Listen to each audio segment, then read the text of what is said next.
Bonjour à toutes et à tous. Merci d'être venus en nombre assister à cette deuxième partie de cette journée d'échange. Nous allons aborder le troisième thème qui est les cités minières, démolir moins, transformer plus ou comment protéger et faire muter un patrimoine habité. Autrement dit, en classant le bassin minier au patrimoine mondial, l'UNESCO a fait le choix, voire a pris le pari, de classer de nombreux ensembles bâtis. Mieux, de nombreux ensembles bâtis habités. Et malheureusement, je ne pourrais pas filer l'allitération jusqu'au bout. De nombreux ensembles bâtis habités sociaux. Près de 27 000 logements, selon mes informations. Cette situation pose bien entendu de nombreuses questions, d'autant plus à l'heure où on parle de transition écologique, de transformation du patrimoine immobilier français. Mais cette question prend un tour d'autant plus intéressant à l'heure où le patrimoine social est aujourd'hui en France tristement chahuté. C'est une médiocre litote, je crois qu'il faudrait la corriger et dire que ce patrimoine est tristement vandalisé aujourd'hui. Le territoire du bassin minier... Bonjour. Je vous en prie, prenez place. On vient tout juste de commencer. Ce territoire du bassin minier nous propose peut-être une leçon d'architecture et de patrimoine, notamment à travers les intelligences qui sont réunies autour de ce projet et autour de cette table ronde. Je vous présente à côté de moi Raphaël Alessandri, vous êtes architecte, urbaniste et vous représentez ici la mission bassin minier. À vos côtés, Corinne Langlois, vous êtes architecte, urbaniste en chef de l'État, sous-directrice de l'architecture et de la qualité de la construction et du cadre de vie. À côté de vous, Jean-François Campion, vous êtes directeur général de Maisons et Cités, vous êtes donc bailleur social, vous évoquerez l'aspect gestionnaire de ce projet et aussi du côté de la maîtrise d'ouvrage. À vos côtés, Philippe Prost, vous êtes architecte, vous avez beaucoup œuvré dans le nord de la France, vous avez réalisé ce splendide projet qui est l'anneau de la mémoire à Notre-Dame-de-Lorette, et vous avez œuvré dans un autre projet, tout autour de la mémoire, mais cette fois-ci une mémoire ouvrière, la Cité des électriciens, et vous allez nous en parler tout de suite après cette présentation de nos intervenants. Et enfin, on ne la présente plus, Christine Lecomte, vous êtes architecte et surtout présidente du Conseil national de l'Ordre des architectes. Oh, vous êtes tout excusés. Nous allons débuter par un film. Alors le film qu'on vous présente s'intitule « Les cités pilotes du patrimoine mondial ». C'est un documentaire produit par la mission. Nous vous en livrons la version courte de 5 minutes. Il existe une version longue de 11 minutes disponible sur Internet sans problème. Vous tapez « Cités pilotes du patrimoine mondial » et vous le trouverez aisément.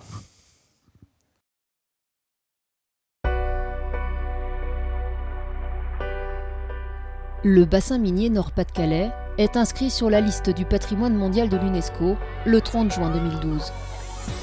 Ma classe a adoré travailler sur le patrimoine mondial de l'UNESCO et sur la valorisation de leur quartier. Écrivez-nous. Il se dote ainsi d'un moteur d'attractivité et de renommée de rang mondial. 24 000 logements, 124 cités minières incarnent à la fois la mémoire et l'avenir du territoire. Comment aborder leur réhabilitation? C'est tout l'enjeu du projet Cité Pilote. 5 cités ont été choisies pour être les témoins de cette reconversion.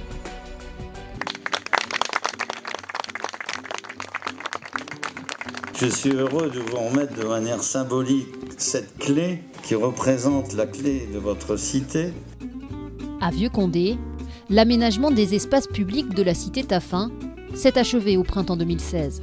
Située en cœur de ville, elle a retrouvé un nouveau souffle. Maisons et Cités a maintenant engagé les travaux sur les logements. On entend dire parfois que le fait que ces logements soient classés UNESCO, ça a tendance à mettre des freins, à figer les choses, à interdire beaucoup de choses. Bon, là, c'est pas le cas du tout. Sur 12 logements, on a fait des volumes extérieurs avec un habillage en cèdre. Avant travaux, ces logements étaient des passoires énergétiques. Nous avons isolé tous les murs extérieurs, nous avons repris tous les châssis en double vitrage et nous sommes sur des logements basse consommation.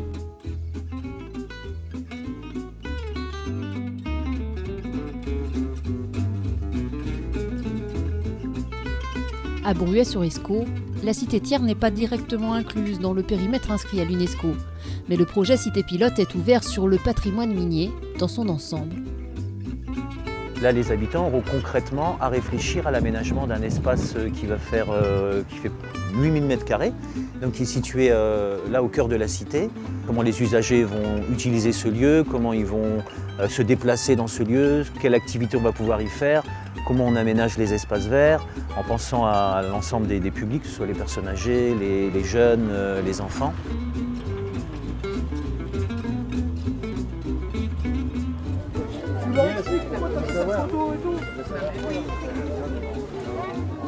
C'est l'histoire d'une renaissance. Les cités Le May et Sainte-Marie à Pécancourt, longtemps isolées, sont maintenant réunies. Cité pavillonnaire, cité jardin et cité moderne se succèdent sur un même territoire. Nous sommes sur l'espace central, nous avons aménagé la sortie de l'école où nous sommes, nous avons créé des jeux, mis des bancs et on s'aperçoit que les parents viennent un peu plus tôt attendre leurs enfants. Ils ont des échanges, ils se parlent et c'était déjà bien de recréer une communication. Les gens sont très contents, on discute avec eux, ils sont là, elles ont un cadre de vie, un environnement qu'elles n'avaient pas avant et encore pour eux c'est une fierté.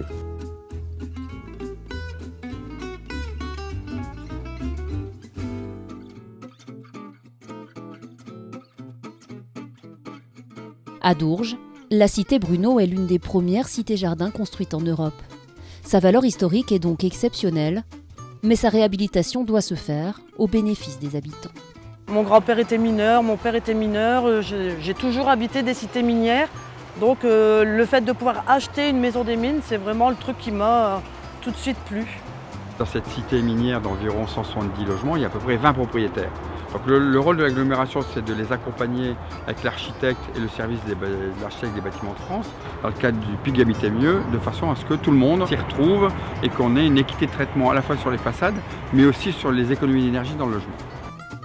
Depuis qu'on a commencé les rénovations, j'ai même eu de la famille qui est venue chez moi de Bretagne et ils ont trouvé ça très beau, très accueillant, un endroit où on a envie de vivre en fait.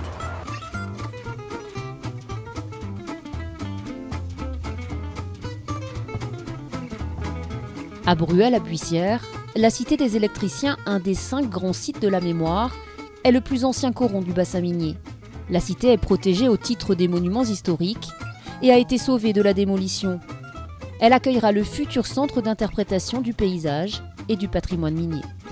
Ce centre a vocation à présenter et à communiquer à la fois aux habitants et aux touristes la richesse du paysage minier. Mais si on n'était que là-dedans, on serait dans quelque chose d'assez mémoriel ou dans quelque chose d'un peu passéiste. Et il y a aussi une volonté contemporaine. On aura une programmation artistique avec du spectacle vivant, mais également en extérieur avec les jardins, qui sont aussi un grand élément de l'équipement. Et là, on travaillera toute la partie médiation autour des jardins de mineurs, à quoi ça servait un jardin de mineurs, qu'est-ce qu'on y cultivait.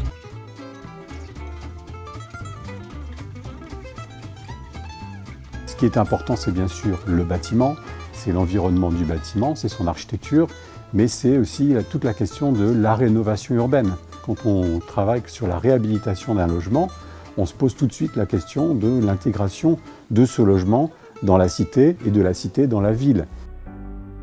L'UNESCO, pour nous bailleurs, c'est bien sûr la façade, la valeur du patrimoine, mais c'est surtout la vie des gens. C'est-à-dire faire en sorte que la qualité de vie dans la cité soit au niveau de la qualité architecturale. C'est vrai qu'on s'est lancé dans l'aventure avec les communes, les agglos, le département, les bailleurs, l'État, la région. On a une très grande satisfaction de voir que ces projets sont arrivés maintenant quasiment à terme. En 2010, c'était loin d'être le cas. On imagine et on espère que ces cités puissent faire école pour imaginer d'autres programmations et d'autres cités rénovées avec la même ambition dans les années à venir.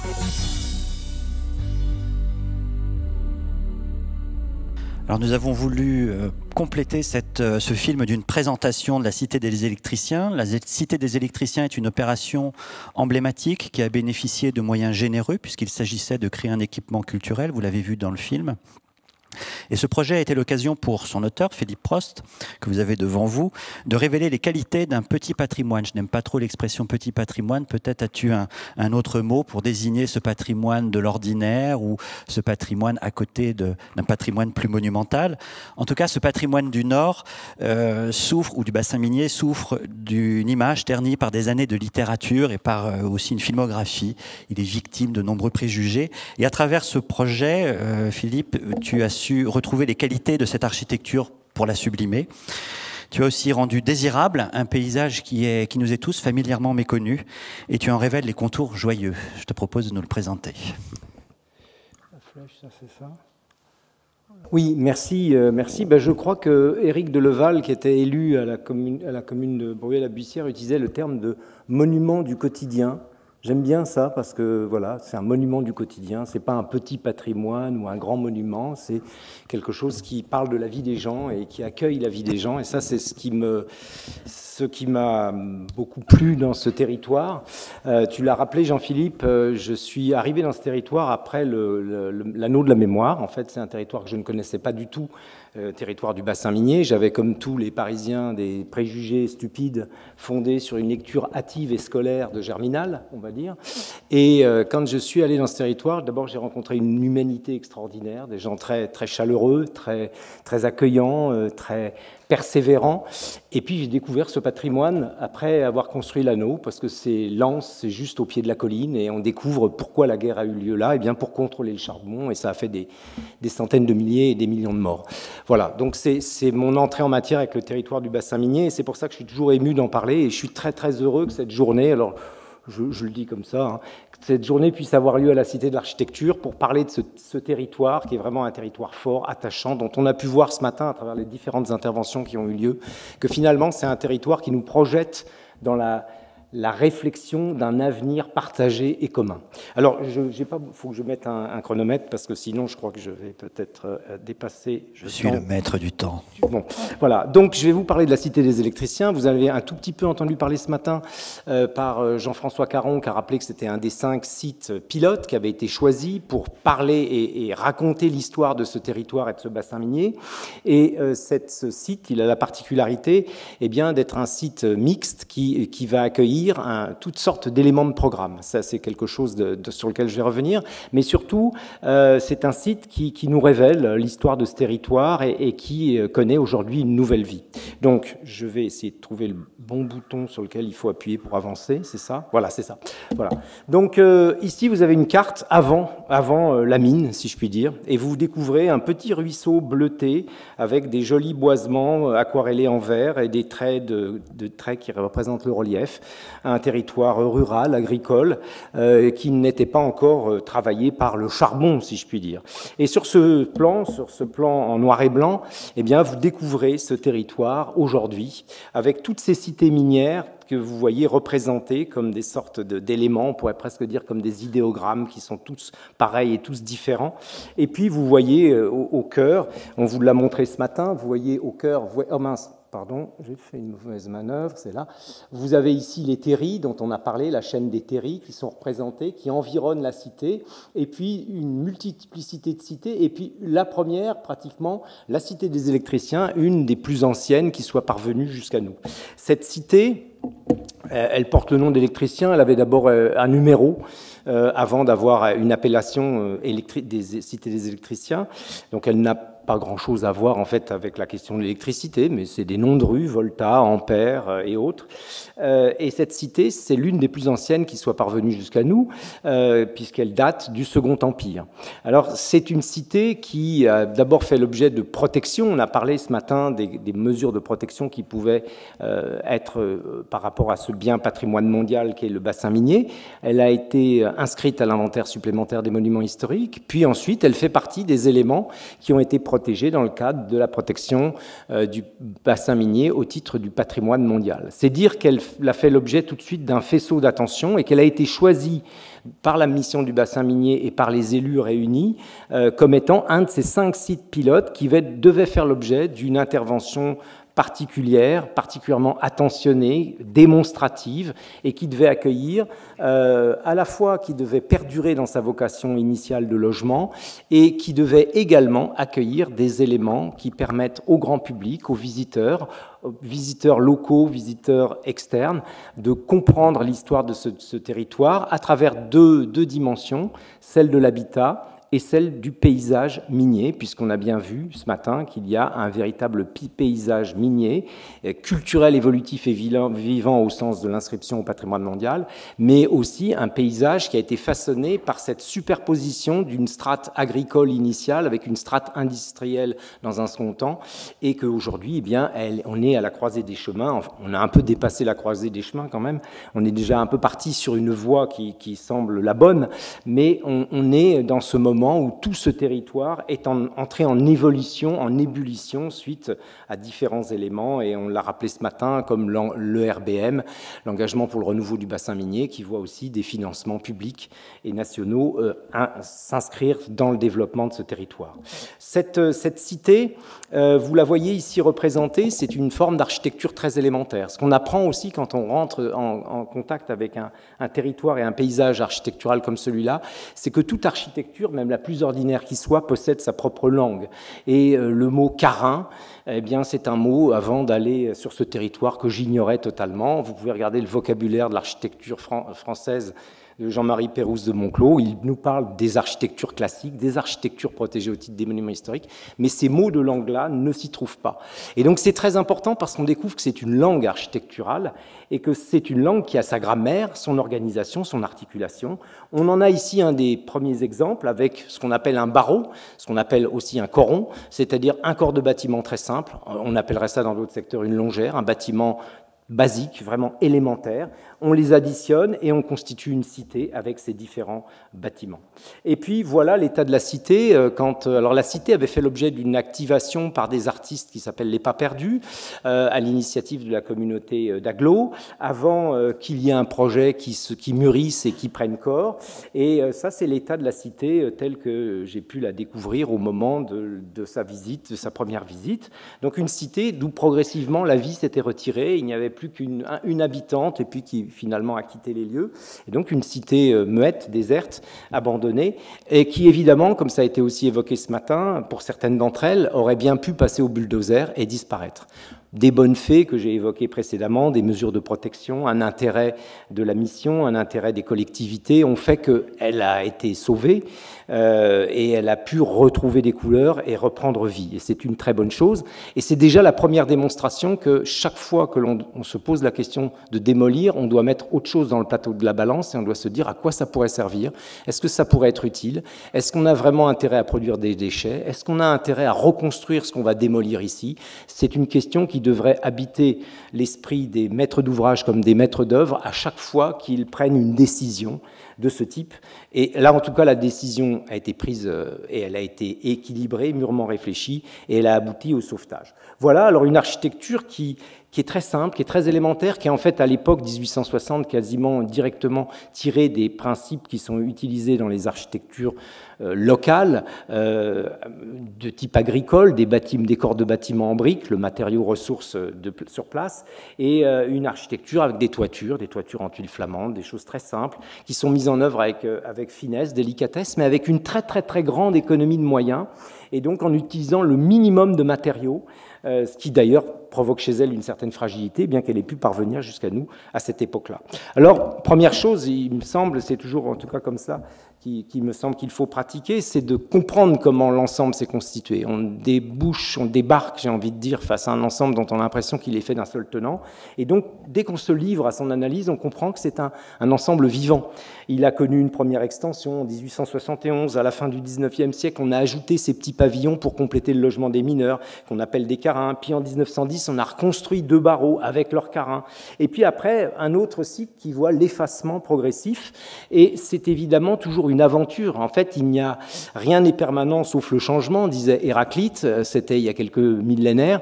Et je pense que c'est la vérité et la réalité sur nos questions d'architecture, d'urbanisme. Tout change tout le temps, que ce soit visible sous nos yeux ou pas visible. En tout cas, il y a une évolution permanente. Alors, une autre bonne fée, je dirais, s'est penchée sur le berceau de cette cité, c'est une maîtrise d'ouvrage qui a demandé à une programmiste, Véronique Granger, j'ai plaisir à la citer, parce qu'elle lui a demandé de réfléchir à un programme qui ne virerait pas à la monofonctionnalité. Donc ça, c'est une particularité de cette cité par rapport à d'autres qui sont uniquement dédiées au logement, et c'est normal et il en faut, c'est que c'est une cité, un site pilote qui regroupe différents types d'activités, et différents types d'activités dont une permanence, le logement. Alors vous l'avez sur ce document, vous voyez les barreaux qui sont le programme qui est mis en couleur, et puis 2 opérations qui sont déroulées parallèlement, et là j'en parle d'autant plus que M. Campion est avec nous, une opération qui s'est déroulée sous la maîtrise d'ouvrage de Maisons et Cités, et puis une opération qui s'est déroulée sous la maîtrise d'ouvrage de la communauté d'Aglo. Et ces 2 opérations ont pu avancer en parallèle, aussi parce qu'il y avait une architecte des bâtiments de France qui s'appelait Catherine Madoni et qui a choisi aussi de suivre de très près l'ensemble de ce dispositif. Elle n'était pas la seule. À la DRAC, toutes sortes de personnes que j'ai plaisir à voir dans la salle, je pense à... Alors si j'en dis une, je vais oublier les autres. J'ai peut-être Colette Dehan, je pense, par exemple, mais était présente sur ce dossier. C'est-à-dire que c'est un dossier qui a fait l'objet de beaucoup d'attention, et ça, je crois qu'il faut toujours le dire, quand on arrive à faire un projet dont on est satisfait, c'est qu'on ne l'a pas fait tout seul, et c'est qu'il y a eu beaucoup de monde autour pour que ça se passe bien et qu'on aboutisse à quelque chose de satisfaisant, je l'espère. Voilà. Et donc là, vous avez un programme qui réunit donc des logements, mais des logements de 3 types de nature. Alors les logements qui ont été faits par Maisons et Cités l'ont été faits sous la houlette de 2 anciennes collaboratrices de l'agence, Jennifer Rhinelander et Dominique Blanchon. Et donc, elles ont suivi finalement ce qui avait été engagé sur cette partie-ci, notamment en termes de clos couverts, c'est-à-dire qu'il y avait une unité. Quand vous irez, vous découvrirez un lieu qui est totalement unitaire. On n'a jamais l'impression qu'il y a 2 maîtrises d'ouvrage, et je pense que ça montre que c'est possible. Aucune maîtrise d'ouvrage a voulu dire c'est moi, là je montre que c'est moi et c'est pas l'autre. Bon, ça c'est important aussi pour celles et ceux qui sont architectes dans la salle, ils savent tous que des fois ça peut déboucher sur des dommages en fait, ce genre de rivalité. Et puis donc à côté des logements qui sont des logements permanents, des logements sociaux donc, il y a aussi des gîtes. Donc des résidences où vous pouvez rester 2 jours, 3 jours, une semaine si vous voulez, ou une journée. Et puis il y a aussi atelier d'artistes où un artiste va être en résidence 1 semaine, 1 mois. Donc il y a des temporalités différentes. Ça, je pense que c'est un élément très important pour la vie d'un site. Il n'y a pas que des visiteurs, ou que des habitants, ou que des gens qui sortent d'un car pour venir voir un centre d'interprétation. Il y a toutes sortes de publics et toutes sortes d'habitants avec des temporalités variées. Il y a aussi le quart de scolaire qui arrive le matin, ils visitent le centre d'interprétation, ils reprennent leur quart et ils ont visité la Cité des Écristiens, ils ont vu des habitants qui cultivent leur carré de potager et ils ont aussi vu un artiste qui est dans son carin en train de travailler. Donc ça, c'est, je pense, extrêmement important. Ça nous éloigne un peu de l'architecture, mais l'architecture, c'est la vie, c'est les gens, donc il faut aussi penser à eux, il me semble. Donc ensuite, à côté de ces activités-là, eh bien, on a aussi des activités de présentation, d'explicitation d'un site. Donc un centre d'interprétation qui va parler de l'habitat qui se trouve dans ce barreau-ci, et puis un centre d'interprétation du paysage qu'il fallait localiser. Et là, on avait une vraie question, parce que l'architecte des bâtiments de France avait dit vous pourriez démolir le mur de refend longitudinal et transversaux, ce qui était pour elle déjà un peu un sacrifice, mais le diagnostic a montré que ça n'était pas possible. C'est-à-dire que si on démolissait tout ça, le bâtiment était tellement fragile qu'il risquait de s'effondrer. Donc ce qu'on a proposé très vite, c'est de construire un nouveau bâtiment à l'emplacement d'un bâtiment disparu. Alors si je retourne en arrière sans vous donner le mal de mer, vous voyez ici, vous voyez que ces bâtiments prenaient place ici, qu'ils ont été démolis, et vous voyez que le choix fait, ça a été de reconstruire un bâtiment sur une emprise préexistante.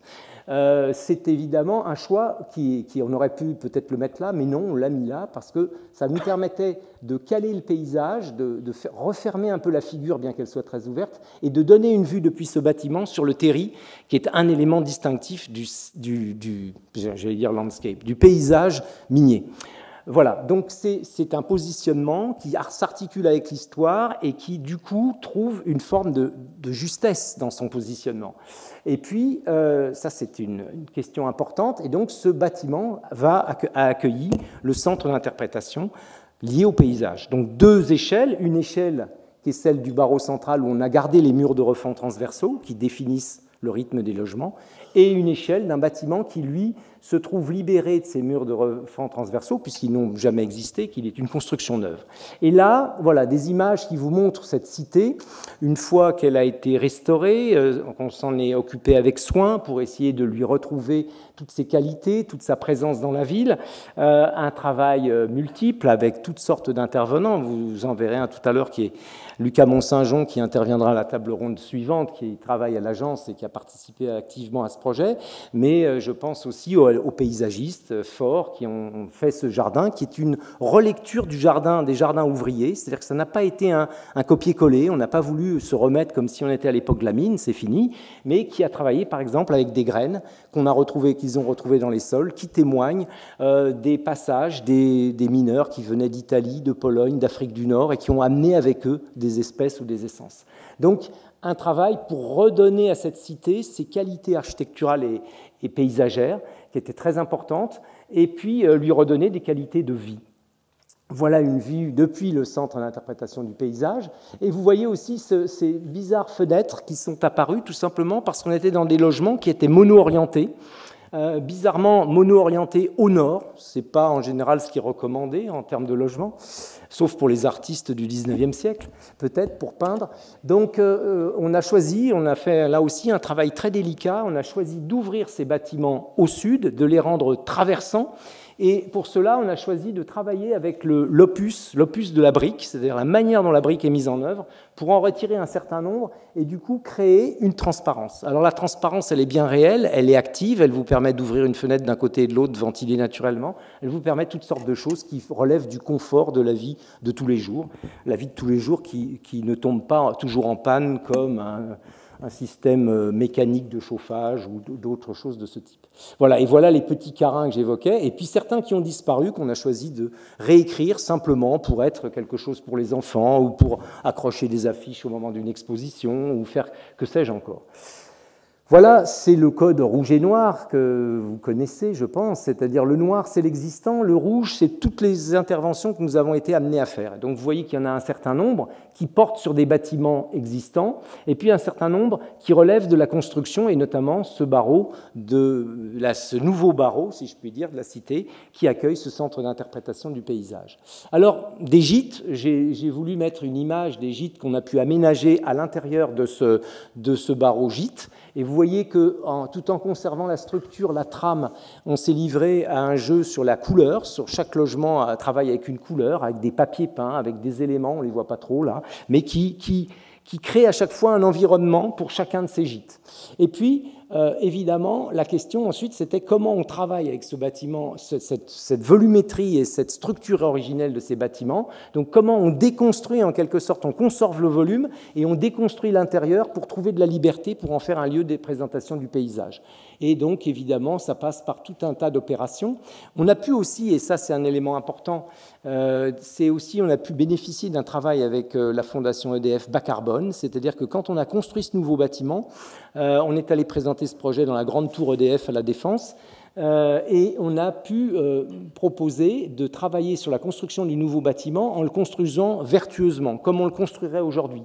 Donc vous voyez que la part de la maçonnerie n'est pas la même, que le bois le remplace, vous voyez toutes sortes d'évolutions de matériaux, et vous voyez surtout que ce nouveau bâtiment, il pèse approximativement 2 fois moins lourd que le bâtiment originel. Voilà la coupe que ça vous donne. Voilà l'espace que ça crée à l'intérieur, un jeu sur les échelles avec l'idée que ces satanées banques d'accueil et commodités, on ne sait jamais où les mettre dans un bâtiment d'exposition. Et là, on les a mis tout simplement dans un carin qu'on a fait rentrer dans le bâtiment parce qu'un carin, c'est plus petit qu'un bâtiment. Et là, d'un seul coup, le jeu des échelles, il est évident. Voilà l'ambiance paysagère, je dirais, atteinte, c'est-à-dire cette recherche d'une présence contemporaine. Il ne s'agit pas de s'effacer, il ne s'agit pas de faire du pastiche, mais de trouver la juste place dans ce site et de répondre à ce qui est l'élément de notre table ronde, démolir moins, transformer plus, pour aboutir à ce résultat que vous avez ici, Et vous avez ici le centre d'interprétation et ici une photo pour vous montrer aussi ce caractère assez épuré de cette architecture. J'ai fini, je vous remercie. Merci pour cette belle présentation.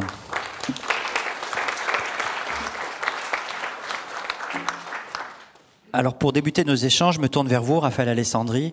Quelle place occupe cette opération au sein de l'opération du bassin minier et quelle place occupe le logement social dans la réflexion sur le patrimoine?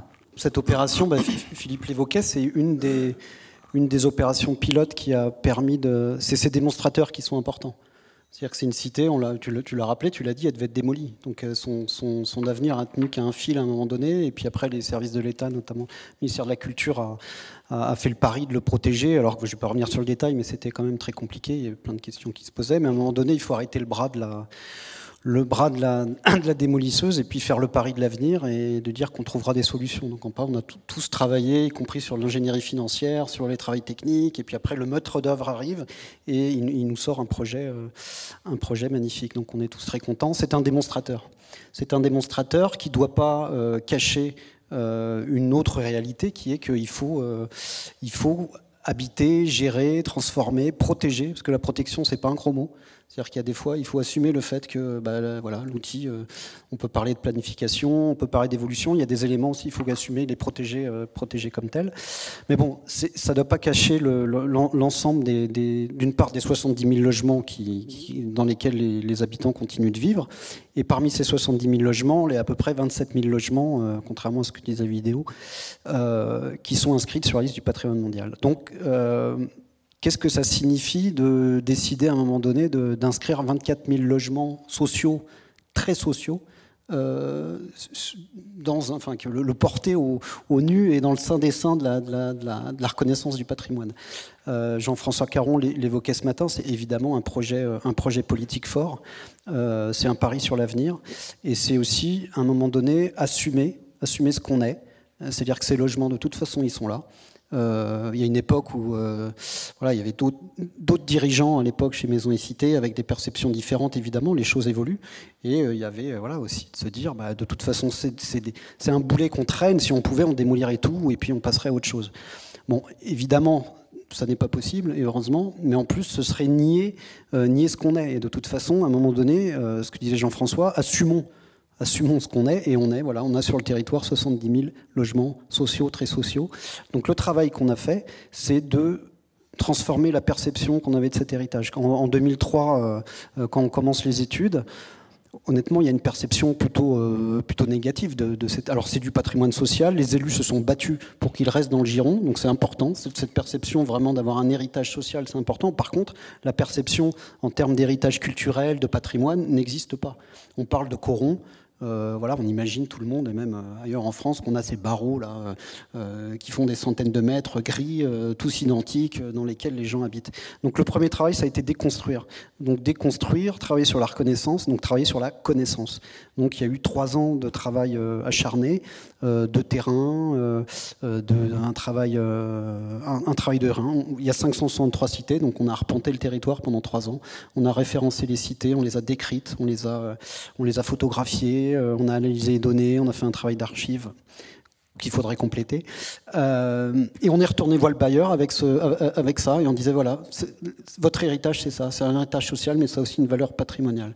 Et là, le bailleur nous dit, ok, mais d'accord, mais qu'est-ce qu'on fait avec ça maintenant? Vous allez me choisir 40 cités, une dizaine de cités, on les met sur le périmètre patrimoine mondial, et puis après, vous nous laissez un peu faire ce qu'on veut sur le reste. Donc évidemment, c'était pas l'objet. Donc on est retourné sur le terrain pendant 2 ans. On a travaillé avec le bailleur, et ça c'est important, avec les services déconcentrés de chez Maisons et Cités de SIA. On a travaillé et on a élaboré avec eux, avec les services de la DRAC, une grille de critères. C'est-à-dire pour démontrer, voilà, c'est quoi la qualité de ce parc. Qualité urbaine, qualité architecturale, qualité paysagère, avec des critères, des sous-critères, des photos de référence, des choses comme... On s'est mis d'accord déjà sur la valeur. Et ça, on a fait attention, on ne parle pas de gestion.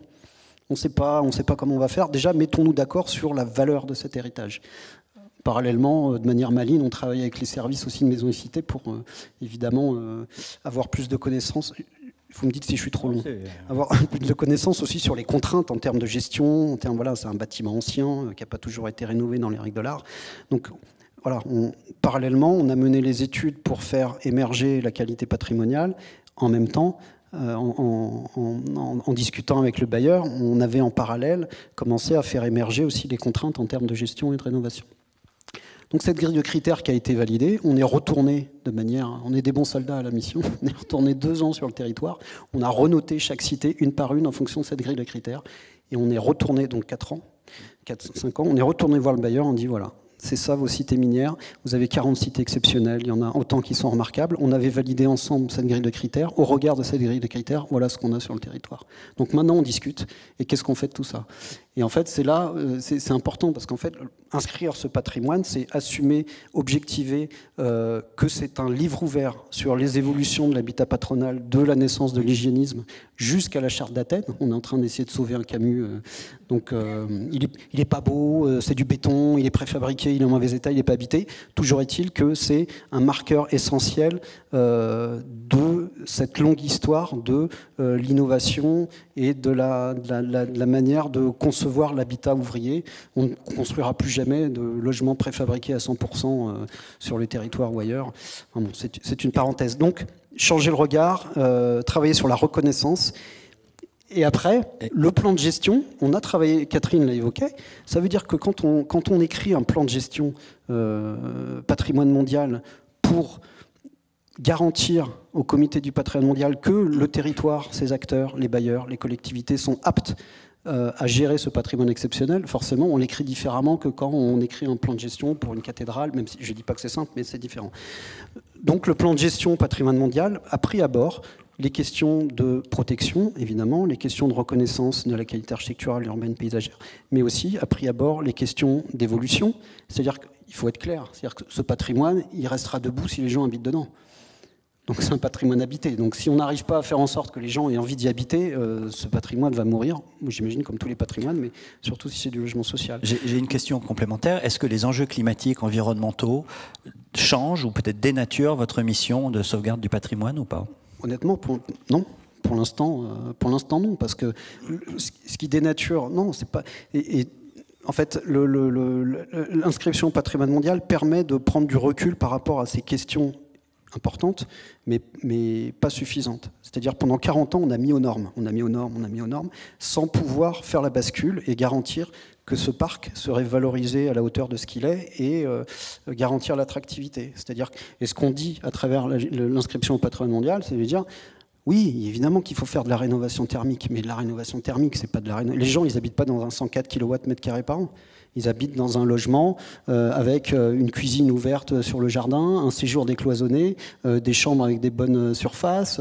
Et pendant 40 ans, on a rénové. Personne n'est autour de la table était là, donc je peux y aller. Et puis nous, on fait des erreurs aujourd'hui qu'on verra dans 20 ans. Mais bon, toujours est-il que pendant 40 ans, on a mis aux normes sans se poser des questions d'habitabilité.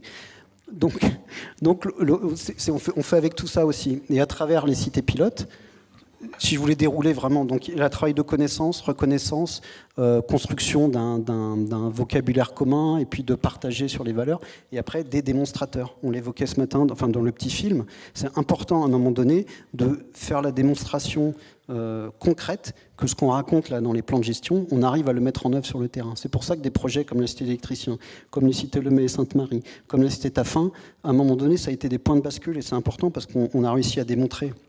Alors, c'est pas simple, hein, mais qu'on pouvait évidemment sauver des logements qui devaient être démolis, rénover des espaces publics de manière beaucoup plus qualitative, adapter des logements aux contraintes thermiques, oui, évidemment, mais également aux attentes en termes d'habitabilité à court, à moyen et à long terme. Donc, il faut tout faire, en fait. Quand on inscrit 28 000 logements sociaux, très sociaux, anciens, avec une haute valeur patrimoniale, il faut être bon partout, quoi. Avec et voilà.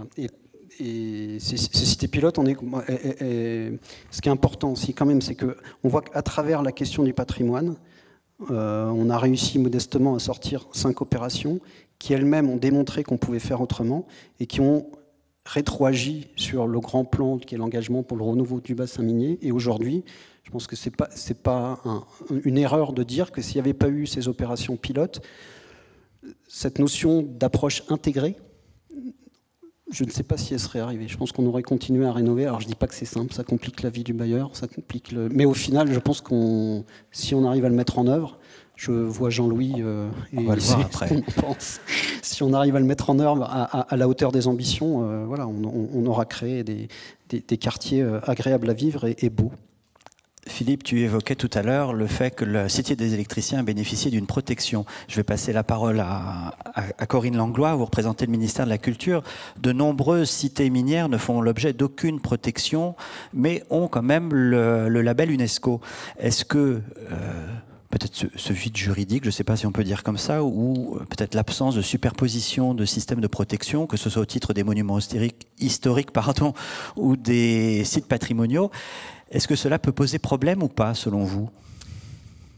Alors, d'abord, je représente le service de l'architecture, oui. Voilà, soyons clairs. Pardon. Donc, plutôt une discipline de projet, de conception, et une discipline qui, de par sa nature, se projette dans l'avenir. Petit préambule utile. Je dirais que heureusement qu'on ne protège pas tout. Heureusement. Enfin, vous vous imaginez si à chaque fois qu'on avait quelque chose qu'on veut, sur lequel on a une envie de transmission, parce que quand même, patrimonialiser, c'est avoir envie de transmettre, on était obligé de sortir l'artillerie lourde des servitudes d'utilité publique. Mais au secours. Donc, heureusement qu'on n'a pas tout protégé. Par contre, ce que je trouve très intéressant sur le bassin minier, mais qui est aussi quelque chose qu'on va retrouver sur la vallée de la Loire, qui est aussi inscrite sur les listes du patrimoine mondial, c'est qu'on est vraiment sur des paysages qui sont transformés. Alors, c'est particulièrement vrai dans le bassin minier, qui sont transformés par les activités humaines et qui vont y laisser de l'habitat, des équipements, des activités. Alors là, elles sont décédées ou on les a tuées. Et puis toutes les traces de ces activités. Et évidemment qu'on ne peut pas gérer ça, et gérer ça comme on gère un objet unique. Parce qu'à l'intérieur de grands paysages comme ça, on a des quantités d'usagers, on a des gens dont les modes de vie évoluent, et c'est normal, et heureusement. On a des évolutions aussi générationnelles, on a des évolutions techniques, des évolutions en termes d'attente. Donc, l'enjeu sur ces paysages-là, c'est d'arriver à ce qu'on gère la transmission pour ne pas perdre ce qui en fait la cohérence et la mémoire sociale, pour pouvoir finalement continuer à les maintenir en vie en les inscrivant dans une nouvelle histoire. Et ça ne va pas être la même. Et les activités peut-être vont retransformer encore ce paysage. Et heureusement aussi, parce que peut-être que dans 500 ans, on sera très content d'avoir de l'archéologie, parce qu'il y a des choses qui vont disparaître et que des gens qui aiment bien gratouiller seront très contents de découvrir la truelle et la petite cuillère. Donc, bah oui, parce que en fait, je pense qu'avec la mémoire numérique, on va être dans 500 ans, on sera comme au niveau de la préhistoire, quoi. Heureusement qu'on aura des témoignages matériels, parce que sur l'écrit, je serais moyennement sûre. Donc, c'est vrai que ça, c'est vraiment très, très important. Et là, on en est à une telle déformation, finalement, des modes de pensée, que si ce n'est pas ultra protégé, dérogatoire, enfin, dans les trucs de transition écologique, on dit contrainte architecturale et patrimoniale. Contrainte. Ben non. C'est qualité, c'est caractéristique, c'est ce que vous voulez. Qualité, c'est un jugement, mais caractéristique, c'est pas un jugement. Donc déjà ça veut dire qu'on considère qu'une qualité patrimoniale, c'est un défaut, mais bon sang. Donc ça, je trouve que c'est quand même, il y a un biais de raisonnement, et c'est ce biais de raisonnement qui conduit à dire « Ah ben alors maintenant on a la transition écologique, ah ben c'est tout pourri au niveau du tableur Excel qui établit le niveau énergétique, alors on rase ». Mais est-ce qu'on tient compte d'autres valeurs ? de la valeur justement de cohérence, de la valeur d'histoire sociale, de la valeur de qualité d'habitat, de relations qui se sont construites autour. Et ça doit amener à changer de position. Et effectivement, nous, on a un outil qui s'appelle le label Architecture contemporaine remarquable, et on voit bien les vis de raisonnement avec ce label. Alors, on a des trucs assez rigolos hein, de labelliser comme la Grande Motte.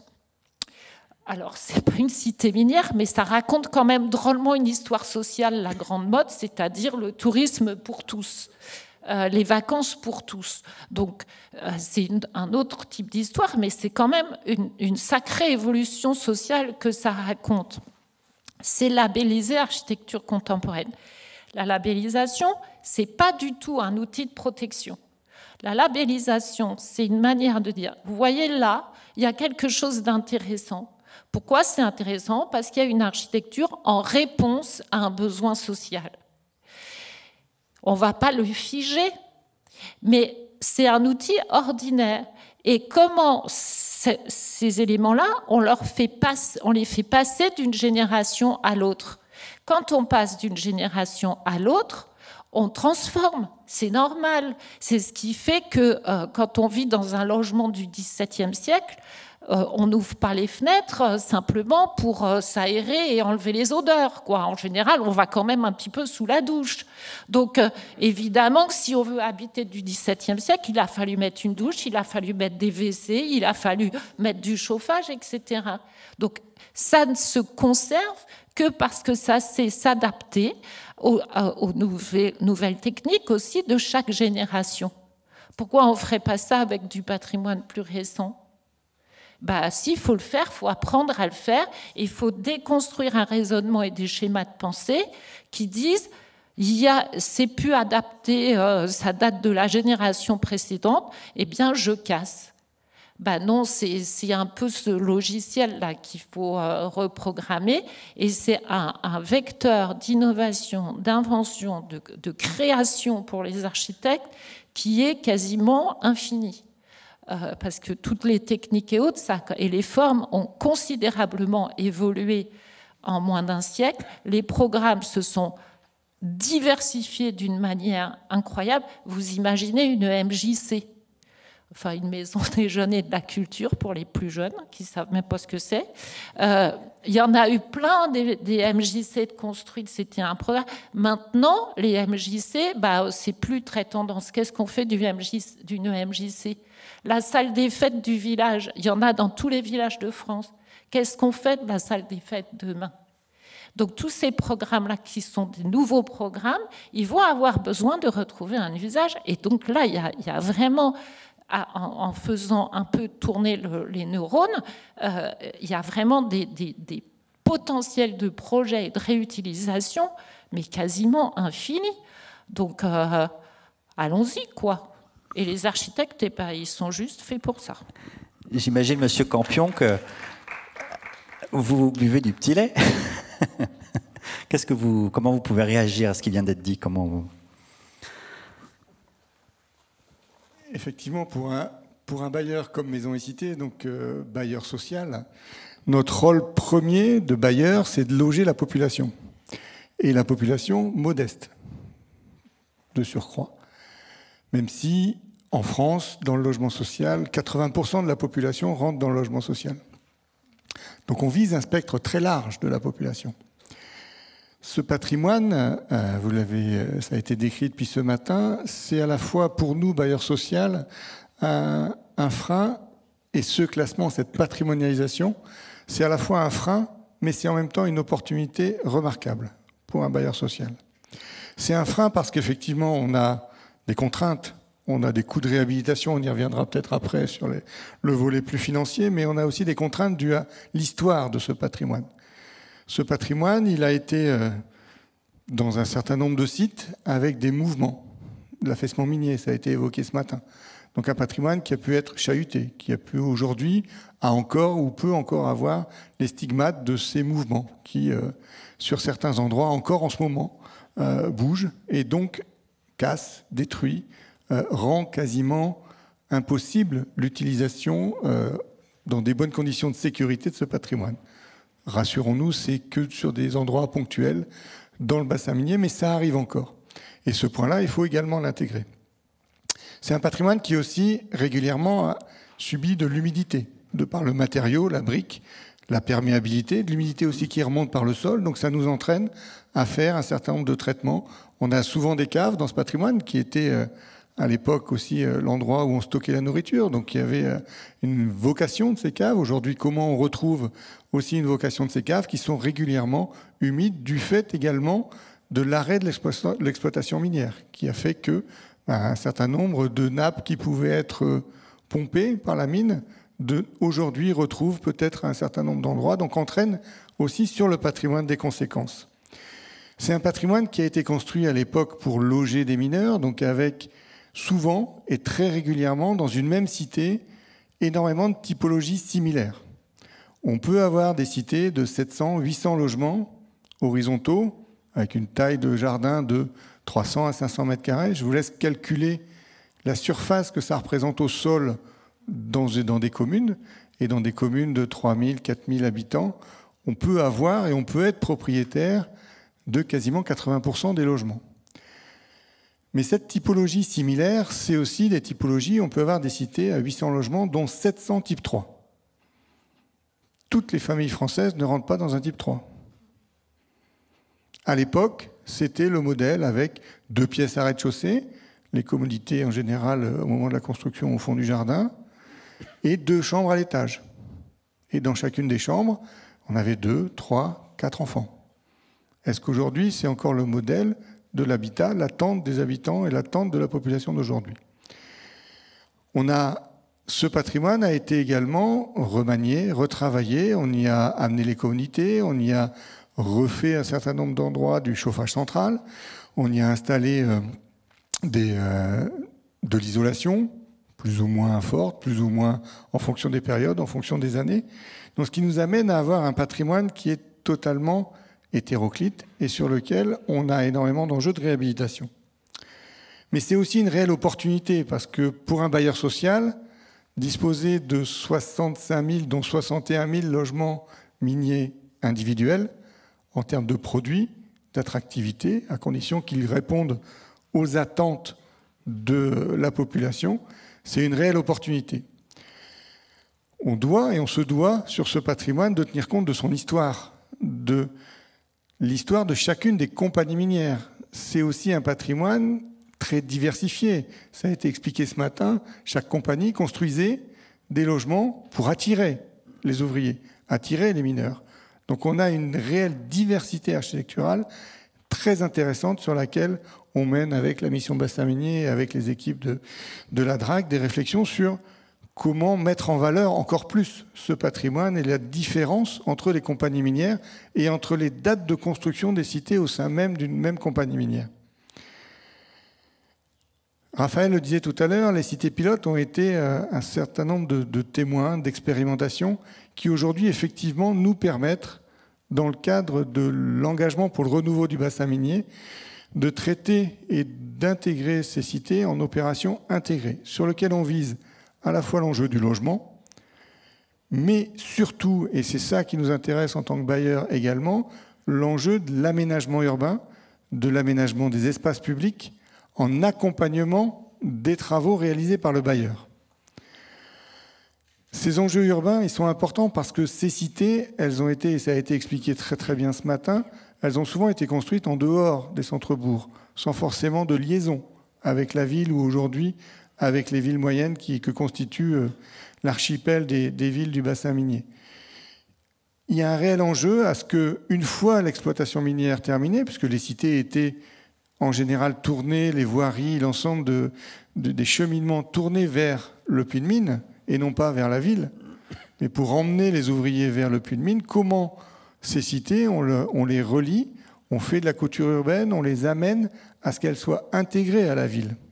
Ça pose derrière aussi la question pour les collectivités locales des transports urbains, des aménagements, des services dans les cités où à l'époque on avait l'école, on avait souvent l'église, on avait une école ménagère, on pouvait avoir l'épicerie, on pouvait avoir un certain nombre de services qui aujourd'hui ont quasiment disparu.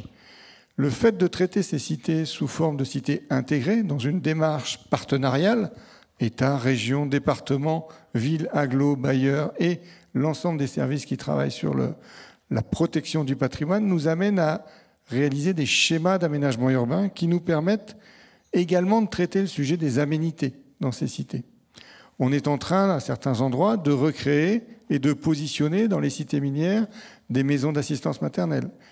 Un atelier d'artistes a été cité ce matin, et puis également d'installer des hypercafés pour remettre au sein de ces cités du lien social, de l'activité et de la cohésion sociale. Il faut imaginer qu'une cité moyenne, c'est 300 à 400 logements. Vous mettez 2,3, 2,4 personnes par logement. Vous arrivez vite à un bassin de vie, un bassin de 500, 600, 700, 800 personnes qui aujourd'hui, à certains endroits, sont positionnés en frange de la ville et donc dont l'enjeu en termes de renouvellement du bassin minier, c'est aussi de les amener à se reconnecter à la ville. Je le disais tout à l'heure, on a du patrimoine qui a été également un petit peu secoué, abîmé par le temps, l'exploitation, la réalisation également des différentes opérations de réhabilitation. Peut-être que nos successeurs dans 20 ans diront qu'est-ce qu'ils ont fait il y a 20 ans, mais aujourd'hui, on a du patrimoine sur lequel, à certains endroits, de manière ponctuelle, parce que le projet urbain doit nous amener à avoir une mixité dans l'habitat, une mixité dans les typologies. On a une population vieillissante. Aujourd'hui, dans les locataires de maisons et cités, on a un tiers de nos locataires, c'est-à-dire plus de 20 000 logements, dont la moyenne d'âge de l'habitant principal est supérieure à 65 ans. On a également dans ce patrimoine à gérer le défi du vieillissement. Et je ne vous parle pas des ayants droit du régime de la mine, on en loge encore 9 000, dont la moyenne d'âge est 86 ans. Donc, dans du logement dans lequel on a 2 pièces à rez-de-chaussée, les 2 chambres à l'étage, ben pour ces personnes-là, souvent, une des 2 pièces au rez-de-chaussée, ben c'est une chambre, parce qu'ils ne montent plus à l'étage. Donc, comment, dans les opérations intégrées, on apporte également une réponse en termes d'habitat adapté pour les personnes âgées. Donc, ça veut dire potentiellement, à quelques endroits, de manière ponctuelle, dans un projet urbain partenarial, une démolition d'une partie du patrimoine pour construire autre chose d'adapté. Alors, adapté en termes de personnes âgées, mais aussi adapté en termes de mixité d'habitat. On a aussi, à certains endroits, besoin de réaliser de l'accession à la propriété, de retrouver un peu de densité. On évoquait ce matin l'artificialisation nette et le zéro artificialisation nette. On a une densité dans ces cités qui peut, à certains endroits, en fonction de leur localisation, en fonction aussi de notre capacité à trouver ou pas un produit adapté aux attentes d'aujourd'hui, à réaliser quelques démolitions pour trouver une autre forme d'habitat et amener une autre population dans nos cités. Donc l'enjeu de l'engagement pour le renouveau du bassin minier, c'est aussi de faire évoluer ce patrimoine, de l'adapter aux attentes d'aujourd'hui. Raphaël, tout à l'heure, tu parlais du lien au jardin. Souvent, nos maisons n'avaient pas d'accès direct au jardin et n'ont pas d'accès direct au jardin. Il faut passer par la cuisine ou l'arrière-cuisine ou passer par la cuisine avant d'aller dans les sanitaires pour trouver une porte pour aller au jardin. Dans les opérations de réhabilitation que nous menons aujourd'hui, on ouvre les pièces à rez-de-chaussée, on redonne un accès direct au jardin et on retrouve à la fois des logements traversants mais aussi une véritable relation au jardin avec un positionnement, quand on le peut, des pièces d'eau à l'étage en fonction des surfaces et des typologies. Donc une véritable adaptation du volet logement, une adaptation du volet et de l'aménagement urbain qui est un enjeu majeur du bassin minier pour que ces cités soient intégrées, et Jean-Louis l'a rappelé à la fois dans son rapport mais ce matin aussi, ces cités, elles ont nécessité d'être attachées à des villes et à des centres-bourgs. Merci pour ce très précieux témoignage. Est-ce que vous pouvez le compléter peut-être d'aspect financier? Est-ce que cette patrimonialisation renchérit les projets ou les rend plus chers ou... Alors, c'est un sujet sur lequel on peut avoir beaucoup de discussions, mais aujourd'hui, nos moyennes de réhabilitation sur les opérations varient entre, on va dire, 95 000 et 130 000 euros par logement.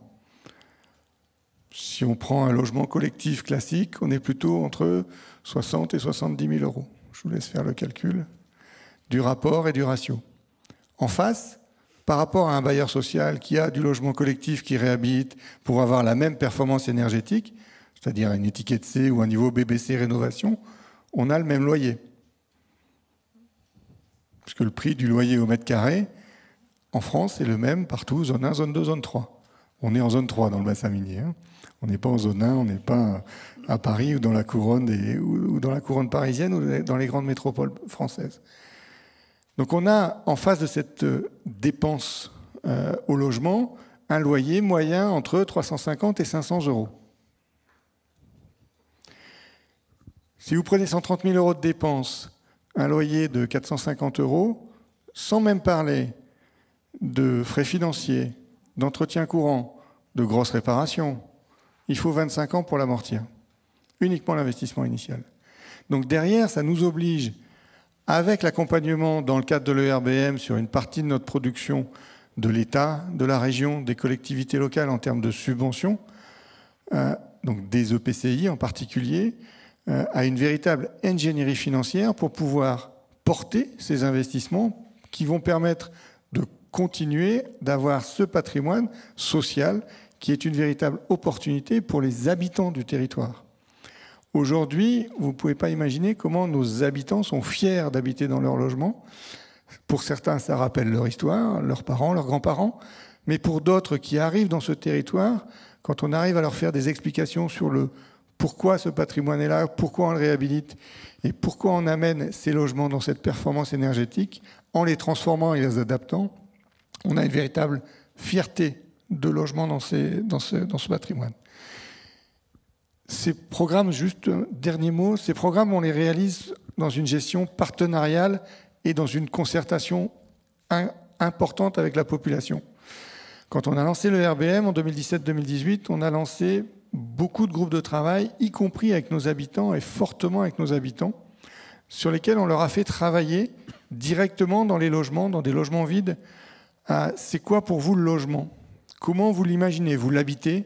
Comment demain vous imaginez? Est-ce que dans votre salle de bain, vous préférez une douche, une baignoire? Est-ce que au rez-de-chaussée, la cuisine, elle doit être ouverte, elle doit être fermée? Toutes ces questions.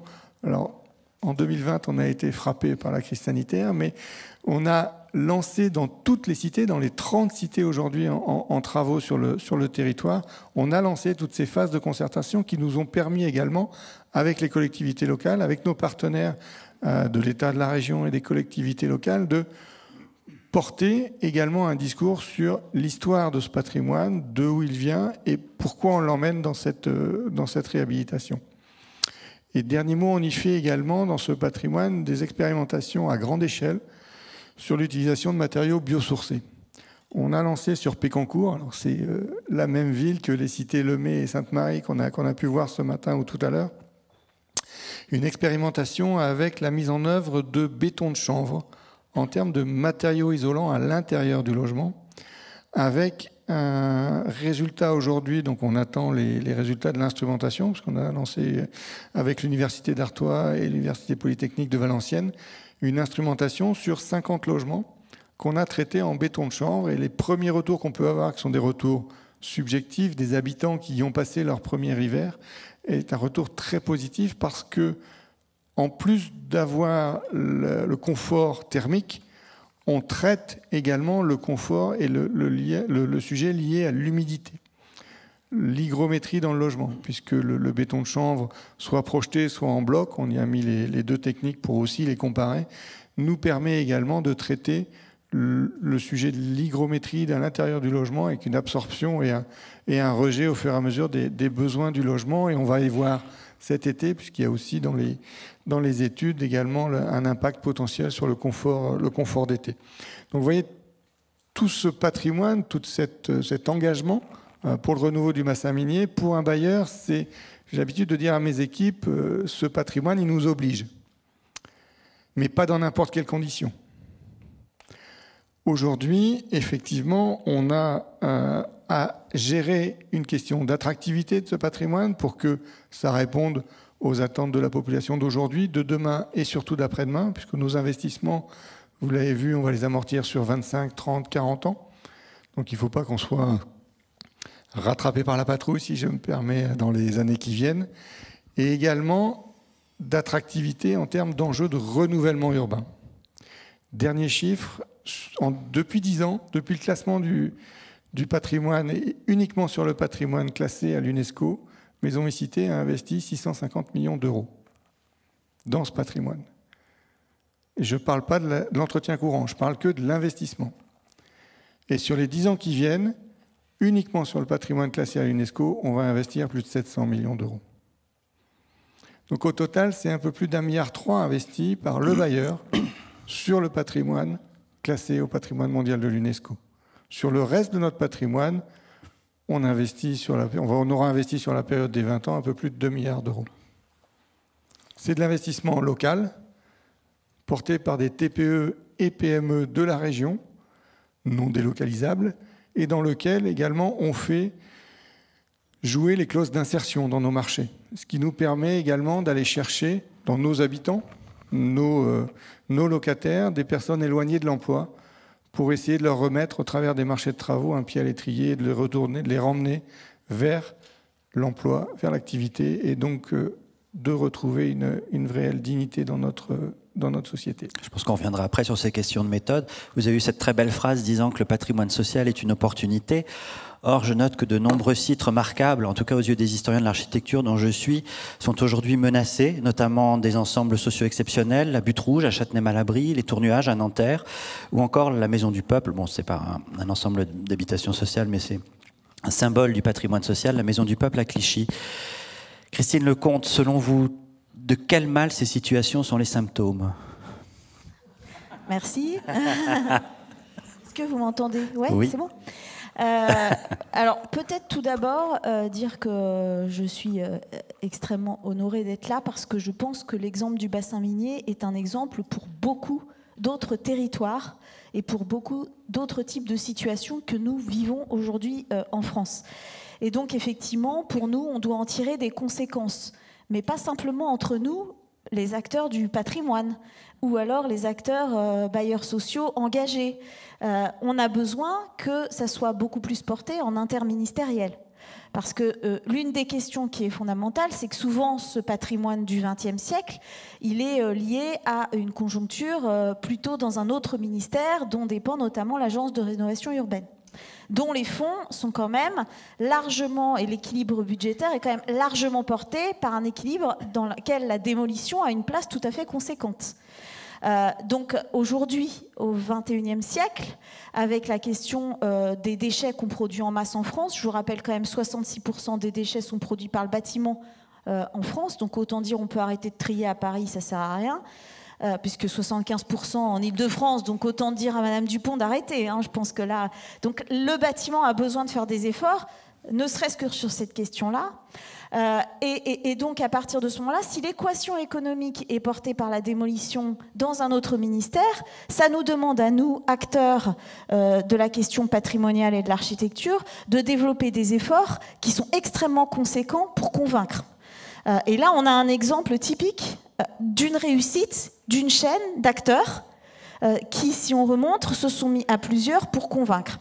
Et en parallèle de ça, donc nous, depuis quelques années, on est submergés de demandes de confrères notamment, mais on n'a pas forcément besoin des confrères pour en prendre conscience, qui nous alertent, que ça soit à Candilis à Toulouse, que ça soit à la Butte Rouge à Châtenay-Malabry, je prends ces deux exemples-là puisque vous m'interrogez sur le logement social, sur la question de la démolition de grands ensembles qui clairement ont des intérêts patrimoniaux, des intérêts d'usage, et même si je prends la Butte Rouge que je connais bien, sont quasiment des écoquartiers du XXIe siècle sans qu'on ait à les toucher. Donc là, on est dans des inepties totales. Quand en plus on voit que l'enquête publique a été à 80% contre le changement du PLU, on se pose réellement la question de la manière dont la chaîne de décision est portée et dont la manière dont même les crédits d'État sont dans des inepties totales. Donc là, on a un vrai sujet. Donc, au niveau de la Direction générale du patrimoine, j'ai alerté plusieurs fois Jean-François Hébert sur la question de ce patrimoine 20e qui, au-delà de la labellisation, demande un traitement particulier par cet interministériel, ce qui pose la question de l'interministérialité de l'architecture, notamment au niveau des cabinets ministériels, pour engranger une discussion à toutes les échelles de l'État. Je prends l'exemple très simple de la butte rouge. Si, en tant que présidente de l'ordre, vous intervenez sur la butte rouge en disant monsieur le préfet de région, parce que c'est là où il faut aller voir les personnes de l'État, vous avez un souci sur la butte rouge. Sur la mairie, on est en train de proposer quelque chose qui ne correspond pas à ce qu'on pourrait faire, alors qu'il y avait 3 scénarios qui préconisaient de conserver, qui arrivaient à densifier et qui mettaient l'opération à l'équilibre. Donc tout bon.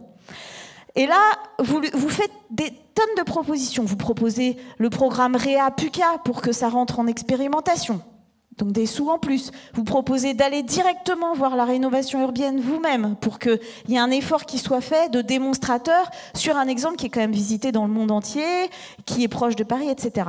On se rend compte que la problématique est là, très spéculative, et pas du tout d'ordre patrimonial. Et donc, à partir de ce moment-là, on rentre dans un effet où le préfet a été très bien à l'époque, il a redemandé une analyse. Sauf que l'analyse qui a été faite par les services de l'État n'a pas été faite conjointement des deux côtés, elle a été faite notamment du côté de l'État, on va dire en rue, par finalement un nouveau diagnostic structurel des bâtiments. Donc là, vous imaginez bien que le BET qui répondra après à l'appel d'offres pour construire ne va pas dire que le bâtiment ne doit pas être démoli. Il va dire ça marche pas, il y en a 3 qui ont un petit peu d'humidité, oh là là, il faut qu'on fasse attention. Donc là, il y a un vrai sujet, parce que vous, ce que vous avez fait, avec l'esprit pédagogique, c'est une analyse de critères sur tous les sujets. On n'est pas allé que dans la structure du bâtiment, sinon effectivement la brique s'effrite, ça fonctionne pas, il faut faire une rénovation thermique, il n'y a rien qui fonctionne. Vous avez regardé les qualités patrimoniales, les qualités paysagères, les qualités sociales, la plus-value, etc. En fait, vous avez considéré l'existant. Vous disiez assumer le patrimoine, mais aussi le considérer dans sa valeur qu'il est déjà, ne serait-ce ce n'est pas qu'un patrimoine culturel, c'est aussi une valeur économique. Et donc, à partir de ce moment-là, le diagnostic est faussé quand il est que sur un paramètre. Donc là, par rapport à votre question, nous, aujourd'hui, on a un vrai sujet qui est cette interministérialité, qui est le portage, qui est la manière dont finalement les acteurs se dialoguent ensemble dès le départ. Et puis, il faut le dire, c'est extrêmement compliqué, parfois pour les architectes des bâtiments de France, de pouvoir prendre des positions à l'envers de leur préfet. Il faut le dire aussi. Je veux dire, là, je suis obligée de le dire comme ça. C'est pas facile, c'est pas évident. Des préfets ou des ABF? Des ABF. Il y a peut-être un préfet dans la salle. D'ailleurs, bon, mais je pense que les ABF le savent très bien. C'est quand on n'est pas suivi ou quand c'est difficile, le portage, il est compliqué. Il est compliqué. On n'est pas tout seul contre tous. Donc, on a besoin de cette chaîne d'acteurs. Et c'est vrai que là où je vois l'intérêt, c'est que peut-être on aurait besoin d'avoir plus de missions pédagogiques en amont, comme ça, qui peuvent faire le lien entre les acteurs, qui peuvent aussi convaincre, qui peuvent donner les aspects positifs de ces réhabilitations. Et en tout cas, ce qui est sûr et clair aujourd'hui, c'est qu'il faut tirer des enseignements d'un projet comme celui du bassin minier pour pouvoir en faire le lien et que finalement, ça infuse dans des pratiques de l'État à tout niveau, et notamment au niveau de l'ANRU. Oui, je vais intervenir quand même parce que on oublie à un moment que finalement la qualité architecturale, elle a été décentralisée. C'est-à-dire que l'outil qui fabrique l'aménagement aujourd'hui, c'est les documents d'urbanisme, et qui sont quand même des outils élaborés par les collectivités locales. Que la commande architecturale aujourd'hui, même la commande publique, c'est les collectivités locales qui dominent. Et que tenir une ambition de qualité architecturale ou de qualité patrimoniale sur un territoire, c'est de la responsabilité et de la volonté des élus locaux. Et le bassin minier, c'est un projet politique. D'abord, c'est parce qu'il y a eu des élus qui ont souhaité la reconnaissance de leur territoire, de la mémoire sociale de leur territoire, de la construction du paysage culturel, que ça a pu aboutir. Alors après, derrière, il y a des experts, il y a tout ce qu'on veut, hein, ça ne se fait pas tout seul. Tous les élus ne sont pas... C'est toujours comme ça, autrement ça ne serait pas drôle. Mais il y a quand même eu à un moment donné une volonté commune de se dire c'est important pour nous, c'est notre territoire, on en a la responsabilité, y compris vis-à-vis des gens qui y habitent, et donc on s'engage et on fait des choix. Quand vous avez des élus qui ne sont pas dans cette optique-là, l'État, il peut bien dire que c'est débile, que c'est un contresens, qu'il y a 40 000 possibilités. Il peut freiner comme il peut, hein, appuyer sur la pédale de frein autant que possible. Je sais que pour la Butte Rouge, par exemple, si vous ne signez pas l'autorisation de démolir des logements sociaux, bah, globalement, vous ne pouvez pas les démolir jusqu'au jour où un maire, ça c'est un autre exemple, lâche le bulldozer et que le tout sans autorisation, mais on va peut-être pas trop diffuser la possibilité. Mais en tout cas, c'est vrai que là, c'est un frein. Mais après, pour s'opposer à ça, il faut sortir l'artillerie lourde. Il faut sortir une instance de classement où il faut sortir vraiment des choses qui sont des vrais chocs. Et ça, c'est pas normal.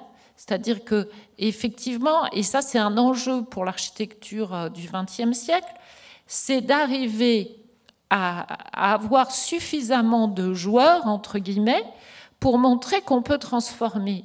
Et que transmettre, c'est aussi transformer et adapter. On dit qu'on lui donne tous les mots du monde à l'architecture du XXe siècle, pour tas de trucs. Alors c'est en béton, c'est moche, enfin des trucs un peu débiles, un peu trop caricaturaux. Mais en même temps, quand on regarde des architectures qui ont été construites dans les années 50-60, avec le niveau d'entretien qu'il y a eu, elles ont remarquablement tenu la route. Remarquablement tenu la route. Se dire qu'on doit réhabiliter au bout de 70 ans, quel bâtiment traditionnel vous ne réhabilitez pas au bout de 70 ans.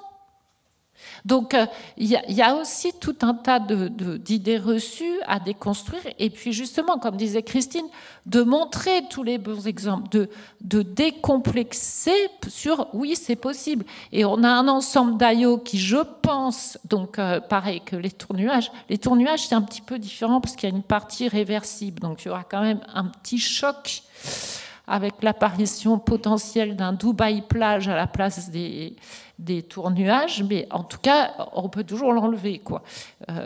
Mais on a eu on est passé pas très loin d'une catastrophe sur une cité d'Émile Layot, la cité du Wiesberg, et puis là, il y a eu un retournement de l'élu qui a dit, en fait, on démolit pas autant. Alors après, il faut que tout le monde se mette autour de la table pour l'aider à construire un projet, parce qu'à un moment donné, il faut bien l'aider, l'élu qui prend ce courage-là, pour construire le projet. Mais c'est possible, donc il faut tenir, quoi. Faut continuer, et puis se dire qu'on a... il a fallu quoi, plus de 50 ans, ou 60 ou 70 ans pour construire une politique patrimoniale. Donc, nous, ça nous énerve beaucoup, mais il faut donner du temps au temps aussi. Le temps d'appropriation, le temps d'exemple, les temps de formation. Enfin, la ville, c'est pas faite en un jour, comme on dit. Oui. Je voudrais juste réagir, parce que je suis d'accord avec toi sur la politique patrimoniale. Totalement. Je pense que le sujet aujourd'hui, c'est qu'on arrive à un moment donné où la politique patrimoniale est complètement confrontée à la politique écologique. C'est-à-dire qu'on n'est plus que dans une politique patrimoniale. Et c'est là où il faut absolument que les décideurs comprennent que le patrimoine est une solution et une chance. Il suffit de regarder la crise géopolitique et l'augmentation du coût des matériaux pour se rendre compte que comme une construction neuve, c'est 70 fois plus de matériaux qu'une réhabilitation, le coût, à un moment donné, il va peut-être basculer dans l'autre sens, même si pour l'instant, il n'est pas visible et on en est tous d'accord. Donc c'est vrai qu'on pense beaucoup en coût à un instant T pour l'investisseur et jamais en coût global pour la patrie, quoi, si on peut le dire comme ça. Mais c'est vrai que c'est un sujet parce qu'on est malheureusement plus que dans une politique patrimoniale. On est dans une politique patrimoniale qui est confrontée de plein fouet à cette autre politique. Et c'est là où l'exemple du bassin minier, moi je le trouve particulièrement intéressant, parce qu'en plus, les qualités d'usage qu'on retrouve dans ce qu'on réhabilite sont assez exceptionnelles dans la manière dont on peut vivre en tant qu'habitant après. Tout n'est pas, parfait. Très simple, non. Chez nous y compris. Et alors c'est vrai que puis là on est entre nous, donc on présente aussi ce qui va bien. Tout va pas bien. Et notamment, alors c'est sûr qu'on le disait en rigolant avec Jean-François Campion, on a la chance d'être pauvre. C'est-à-dire que les sujets que vous évoquez, on n'a pas chez nous, par exemple, la couche spéculation. Donc ça, déjà, on la met de côté. Et je pense que si on met ça de côté, dans 90%, 99%, je ne sais pas, on sait rénover. Ce qu'évoquait Jean-François Campion, on est dans la virgule, c'est-à-dire les endroits où on ne va pas savoir trouver de solutions. Mais c'est notre boulot aussi collectivement de travailler sur ces quelques cas, parce que c'est ces cas qui peuvent faire école. Moi, ce qui me pose aussi problème, c'est que c'est vrai qu'on a fait des beaux schémas directeurs dans le cadre de l'ERBM, mais les gens ne vivent pas dans des schémas directeurs.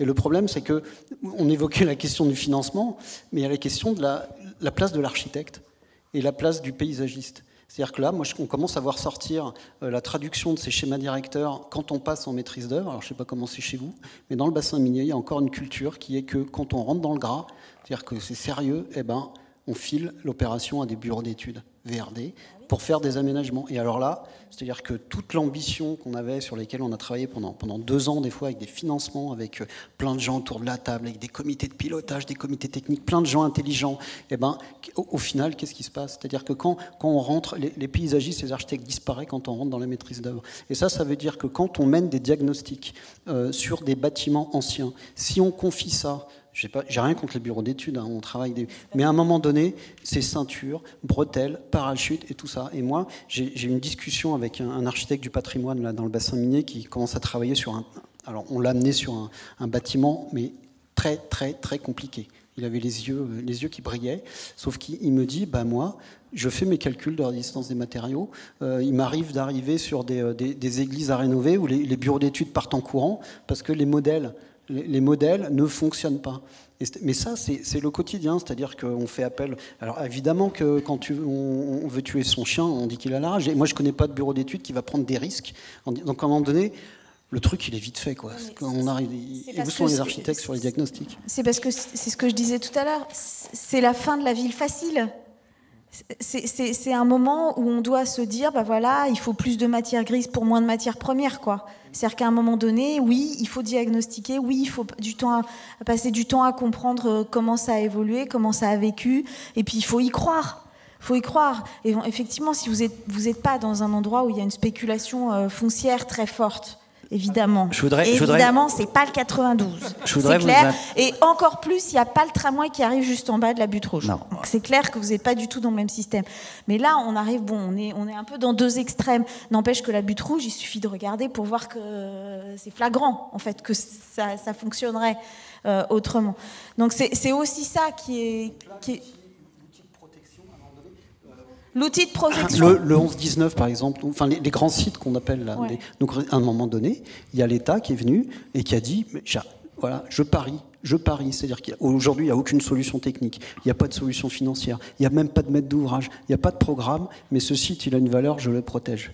Et aujourd'hui, ces éléments dont on parle et qui font évidence, c'est-à-dire que tout le monde se dit, évidemment, on n'aurait jamais démoli ça, mais il y a 20-30 ans, c'était pas ça. La cité des électriciens qu'on voit aujourd'hui, tout le monde en trouve ça tous super, mais je peux vous dire que ça a été un combat hallucinant. C'est-à-dire que nos boulets d'aujourd'hui sont nos pépites de demain. Et si à un moment donné, des fois, il faut assumer le fait que le critère valeur, s'il est partagé, assumé, on prend un risque et on se dit j'y vais, quoi.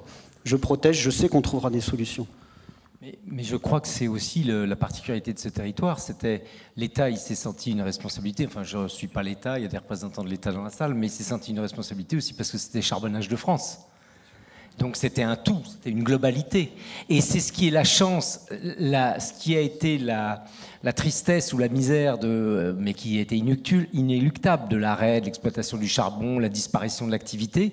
C'est ça qui aujourd'hui est la chance, paradoxalement. C'est-à-dire que d'un seul coup, il y a une vision globale, il y a un pilotage, il y a des pilotages croisés, il y a tout ça. Alors que quand on est dans un département très riche de l'Ouest parisien, le moteur principal, c'est pas le nombre de mètres carrés qu'on va descendre en bas de la page, c'est le bilan financier avec le chiffre qu'on va dégager de bénéfices. Donc, et là, on peut en faire du bénéfice. Puis le prix du mètre carré, il monte tous les jours. Puis alors, quand le tramway arrive où il y a la gare, alors là, c'est bingo. Donc là, en fait, la chance, finalement, elle est très particulière. Et c'est pour ça que je pense que ce territoire, il est vraiment exceptionnel et exemplaire parce qu'il nous permet. Le mot laboratoire, c'est pas très bien, on pense à des souris blanches, il n'y a pas de souris blanches, mais le côté expérimental, c'est qu'on est dans un tout, une ville qui s'est faite par morceaux, par fragments, mais qui s'est trouvée réunie, et du coup sur laquelle peut se développer une réflexion globale. Et ça, c'est quand même très très rare en réalité. Et je pense que c'est ce qui fait l'intérêt de ce territoire et qui peut être exemplaire. Et puis finalement, j'allais dire, même le bailleur social, il est dans le jeu, il s'est mis dans le jeu, là où un bailleur social dans un département de l'Ouest parisien, il serait lié à d'autres considérations aussi, et puis ce serait pas la Caisse des dépôts, ce serait, tout ça serait différent. Donc là, en fait, on a le bénéfice d'une action qui est à la fois celle de l'État et des collectivités et de tout un tas d'organes de pilotage. Alors, c'est sûrement, parfois, ça va jamais assez vite. Les gens trouvent que ça va jamais assez vite, mais ça va quand même déjà très très vite, en fait, en réalité. Bon, après, à l'échelle de la vie humaine, ça peut sembler ne pas aller assez vite, mais à l'échelle de la vie de la ville, ça va vite. Donc, moi, je pense, et c'est pour ça que je trouve que c'est vraiment, ce territoire est passionnant parce qu'il nous permet d'aborder des choses. C'est comme la question de démolir, de construire. On l'a regardé à l'agence, on a travaillé sur cette valeur universelle exceptionnelle du bien. Qu'est-ce que ça veut dire? Est-ce qu'on ne doit plus rien démolir? Est-ce qu'on doit tout conserver? Non, ça veut dire qu'il faut qu'il y ait toujours du projet. Alors pardonne-moi, je te coupe parce que je voudrais poser une question. Parce qu'on parle beaucoup de logements sociaux, de logements locatifs. Qu'en est-il du logement en copropriété? Quelle politique vous menez à ce sujet-là? Parce que si on ouvre le sujet au-delà du bassin minier, on assiste à des phénomènes de dégradation de copropriété en banlieue parisienne notamment. Que faire de ces ensembles-là? C'est-à-dire qu'il faut les racheter, il faut exproprier, Est-ce que vous êtes confronté à ce type de problème au sein du bassin minier? En copropriété dégradée? Oui. Par défaut des moyens des propriétaires? Oui. Dans le bassin minier, en dehors de un ou deux exemples, mais vraiment très très ponctuels, on est majoritairement quand même sur de l'habitat horizontal, individuel ou de petits collectifs. Donc on n'a pas le phénomène des grosses copropriétés dégradées comme on peut les connaître sur Marseille ou sur d'autres. Mais même des maisons en propriété, comment vous pouvez intervenir dans des cités peut-être? C'est Raphaël complété sur les propriétaires. On a effectivement, il y a eu une politique d'accession à la propriété et de parcours résidentiel dans un certain nombre de nos cités. Donc on a aussi, et on le voit souvent dans nos réunions de concertation, nos réunions publiques d'information portées avec les élus, quelques propriétaires venir se renseigner sur les travaux qu'on va faire en termes d'amélioration du patrimoine. On essaye de les emmener à utiliser potentiellement les mêmes entreprises que celles attributaires de nos marchés de travaux. On ne peut pas dire que ce soit un vrai succès aujourd'hui. Je pense que derrière, c'est aussi un sujet des élus pour porter auprès des propriétaires l'ambition de l'évolution de la cité, ce que le bailleur peut difficilement faire à la place du maire ou du président de l'intercommunalité en charge du PLUI. Alors, dans le bassin minier, c'est compliqué, mais c'est vrai qu'il y a il y a moins de 10% du parc qui a été vendu au fil de l'eau, des fois. Il faut se sortir de la tête que les propriétaires amènent de la mixité sociale. Ça peut aussi avoir tendance des fois à figer des situations sociales très compliquées parce que du coup on se retrouve avec des propriétaires qui n'ont pas les moyens, qui ont acheté des logements des fois il y a 10-15 ans pas isolés et qui se retrouvent... donc ça pose la question de la précarité énergétique et ça pose aussi, si on s'en tient... Alors nous modestement ce qu'on a fait c'est qu'on a fait un recensement des logements privés enfin qui ont été vendus et on a fait un petit guide à destination des propriétaires occupants plutôt pour les conseiller, pour savoir comment les personnes qui pouvaient les accompagner ou les aider pour faire de la rénovation thermique, avec les bonnes adresses, chez qui aller voir, et puis quelques orientations aussi pour protéger les façades, les abords. Et après, ce qui a été fait, mais ça prend un temps certain, c'est que sur une des cités pilotes à la cité Bruno, il y a eu un travail avec le service habitat de l'agglo et de la commune, et donc un accompagnement des propriétaires occupants, le maître d'œuvre, l'architecte qui avait été missionné par Maisons et Cités pour travailler les logements, a fait aussi un groupement de commandes. Donc en fait, il était maître d'œuvre du bailleur et d'un groupement de commandes, mais je ne vous dis pas le temps que ça a pris pour structurer tout ça, pour faire en sorte que le groupement de commandes se structure, des réunions publiques qui déclenchent les travaux en même temps que le bailleur. Donc tout ça, on l'a fait une fois, mais ça ne se fera plus, quoi. Enfin, là, en référence à une vie antérieure, un des enjeux pour les propriétaires occupants et notamment pour les copropriétés dégradées, c'est de les repérer suffisamment tôt, c'est-à-dire d'anticiper la catastrophe. Donc il y a vraiment tout un travail, ça avait été fait sur la métropole bordelaise, de repérage pour pouvoir commencer à déjà identifier les problèmes, parce que toute copropriété dégradée n'a pas forcément les mêmes problèmes, et surtout à mettre en œuvre un accompagnement par le biais de ce qui pouvait s'appeler des maîtrises d'ouvrage, maîtrises d'œuvres urbaines et sociales, les MOUS, là, qui permettent finalement de venir en appui et en accompagnement des propriétaires pour les aider à s'approprier simplement l'idée du projet, ce qui n'est pas toujours évident, et puis à le monter et à créer les conditions de la réalisation. Et effectivement, quelquefois, ça va avec un gros travail de portage foncier. C'est très lourd, c'est très long. Et ce qui est intéressant dans les opérations des bailleurs sociaux, c'est que souvent, justement, ils montrent que c'est possible. C'est-à-dire que le fait de faire avec un opérateur unique un nombre de traitements de logements relativement conséquent, ça montre ce que ça peut donner, en fait. Donc, dès que ça peut donner, on voit ce que ça peut donner, ça permet aussi de redéclencher de l'investissement ou l'envie d'investissement pour certains. Ça a aussi un autre attrait qui est de former les professionnels qui interviennent sur ce parc et donc d'élever le niveau de compétence locale sur la réponse à des problématiques qui sont assez similaires et donc de servir finalement indirectement à l'ensemble du territoire. Et je vois ce qui avait été fait sur Bayonne, qui est quand même, enfin tu connais Philippe aussi Bayonne, enfin Bayonne il y a 25 ans, fallait voir l'état du centre, c'était monstrueux quoi, avec un truc appelé très joliment les appartements sous clé. Donc sous clé, ça voulait dire que vous aviez un appartement qui pouvait faire 30 ou 40 mètres de long, 2 fenêtres à un bout, 2 fenêtres à l'autre bout, et pour passer dans les différentes pièces de votre appartement, comme il y avait des cages d'escalier, 2 ou 3 dans votre appartement pour tout l'immeuble, et ben vous aviez une clé pour passer du séjour à la chambre, de la chambre à la pièce de toilette, etc. Moyen comme qualité de logement, donc inhabitable, hyper précarité, beaucoup de vacances, etc. Ben là, pour arriver à s'en sortir, effectivement, les bailleurs sociaux ont eu un rôle fondamental parce qu'ils ont pris en charge quelques îlots et qu'ils les ont transformés. Donc, ils ont montré qu'on pouvait réhabiter dans cet hypercentre. Et derrière, il y a eu un travail pareil, très partenarial avec chacun qui joue son rôle et porté par un vrai projet politique pour transformer avec du portage foncier, de la démolition, de la reconfiguration lourde, etc. Et là aussi, on est en site patrimonial.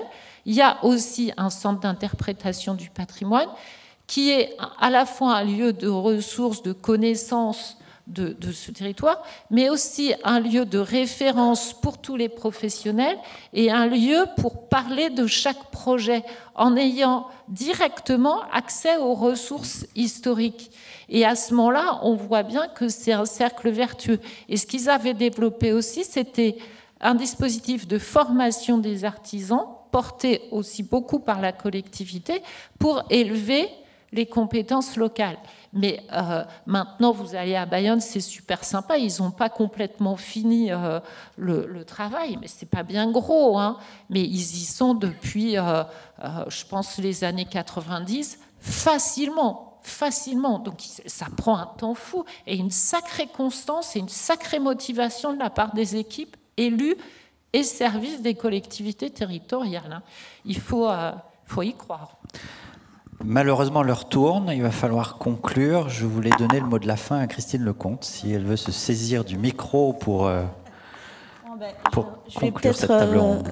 Juste rebondir avant sur ce que disait Corinne, parce qu'on sait qu'on doit travailler pour la ville de 2050, là, clairement, notamment avec les augmentations de température qui vont nous arriver, il faut adapter notre patrimoine, et donc on doit vraiment s'y mettre maintenant, et 80% de la ville de demain est déjà là. Donc cette question finalement du temps long et de prendre le temps de refaire en apportant du confort, de l'adaptation, et notamment dans ce bâti parfois dégradé, parfois en mauvais état, mais en tout cas notre héritage et notre patrimoine, ça veut dire lui apporter des qualités spatiales de confort.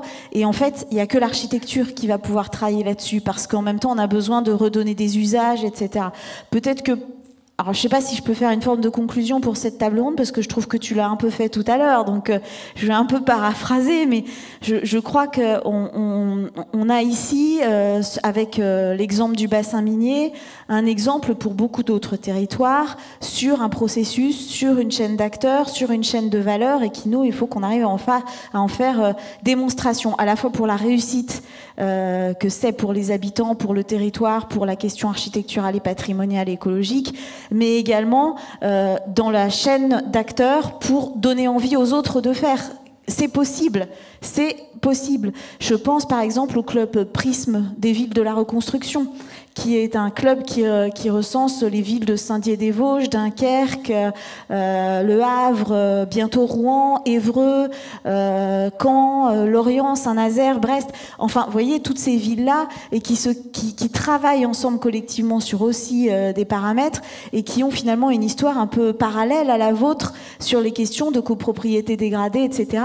Et pour qui finalement la question de démolir moins, transformer plus se pose pour habiter les cœurs de ville. Donc en fait, on n'a pas forcément la même histoire partout, mais par contre, on a des similitudes qui peuvent nous donner envie de faire. Donc si on arrivait, nous, alors on le fera à l'ordre, mais si on arrivait à convaincre et à plus travailler en interministériel sur ces questions-là, on arriverait à définir des cadres de travail qui nous permettraient de réaliser partout, en fonction des spécificités territoriales, ce travail de considération de l'existant.